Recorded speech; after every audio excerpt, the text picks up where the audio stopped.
Item number 9, public comment on items not on this agenda. It is the council's policy to refer matters raised in this forum to staff for investigation and/or action where appropriate. The Brown Act prohibits the council from discussing or acting upon any matter not agendized pursuant to state law. Anyone like to address the council? Mr. Rico? Robert Rico, as your trustee to the Mosquito District, I had a few comments, and before I get into them, I forwarded to the council and city manager this afternoon. We got notice. The district put out a press release on June 4th of this year. A dead bird that they collected in San Carlos tested positive for West Nile virus. This is the first positive in San Mateo County this year. We're having our regular trustees meeting tomorrow, so I may hear a little bit more. But what I really came to talk to you about is the San Mateo County Mosquito and Vector Control District met with the 4-H club on May 14th. Our vector ecologists, they gave a presentation on mosquitoes, and I forwarded the presentation to the council. It was very informative, had some real good life cycle pictures. The 4-H club assists the district with mosquito monitoring by providing electrical power and a protected location for the New Jersey light trap at their farm near Mills Field. This is one of the pieces of hardware that the district puts out in various locations in the city, in the county, to collect mosquitoes. So the 4-H is again providing that. The district wants to thank the 4-H and the city for their continued support of the district's monitoring programs. The district again reminds all residents to continue to dump all standing water and to report dead blackbirds, not ones that are run over by a vehicle, to 1-877-WNV for West Nile virus BIRD. Additional West Nile virus information can be found at the state's website, http://westnile.ca.gov. And if any of the residents have concerns here in San Bruno, they can call the district at 344-8592.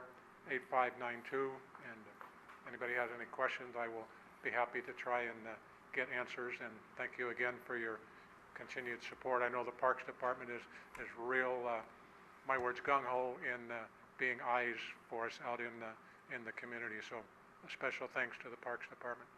All right, thank you, Robert. Would anyone else like to address the council? Mayor? Yes. Can we go back to the motion that you made? No one made the first or the second. You just all said yes. Could I have a first? No, there was a first and a second. On the motion? On the resolution? Uh-huh. Yes, I believe Ken was first and Rico was second. Thank you. Okay. I missed it. Okay, thank you. Anyone else like to address the council? All right, yes. Just step to the podium and tell us your name and your street, please. Thank you. My name is Phil Paserchio, and I live at 1620 Claremont Drive in San Bruno. And I've lived there for 24 years, approximately, and actually grew up in San Bruno by Scouting College, so I've been here actually 53 years. And since I moved to Claremont Drive, about every other year or so, I live on the canyon, Crestmore Canyon.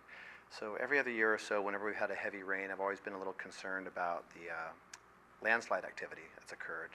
And the house that I'm in has a history of landslide activity. And I've come to the city a few times and asked, gosh, what's the plan for the canyon? And by the way, I apologize if some of the stuff has already been addressed in the past as far as the canyon, but I don't know what the future plan is for the canyon.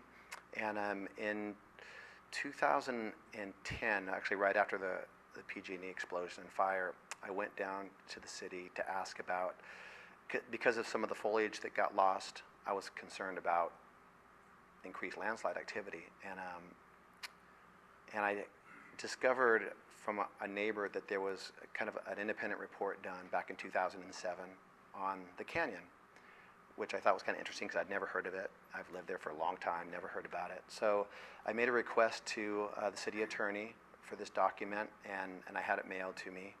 And it's a pretty substantial report that outlines pretty much 9 different priority sites within the canyon that are at risk of landslides. And it has my address in there by number, so I was kind of concerned that I saw my own address in that. And it also gave kind of remediation sort of cost estimates. And I just don't know what the city has done to kind of follow up on that from the time of 2007. And I'm a little bit concerned on the city's behalf just because we all easily criticize PG&E for what they knew or should have known. And in a way, I think the city of San Bruno is in the exact same spot, because if there was a landslide to occur, and if a house happens to be lost or a life gets lost, it could look really bad, if nothing. And so I bring this to your attention just to make sure that you might know about this report if you don't already. I don't have any copies, but I'm happy to make copies of it.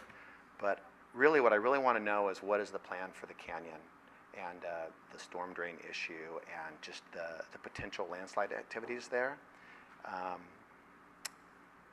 Yeah, I wouldn't want San Bruno to be in the same sort of critiqued position as PG&E someday.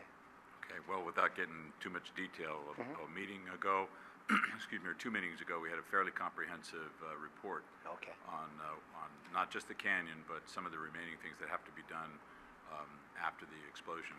And there's a fairly comprehensive plan for that canyon. And I think if you talk to staff tomorrow morning, call Carol, the city clerk. She can put you in touch with Harry Burrows, who is our contact up at site all the time. And he can give you all of those documents with maps and layouts. So you have to work out some of the final details, but there is a plan to... So there's the plan for the canyon specifically? Absolutely. Okay. Okay? Great. Thank you very much. Thank you. Anyone else?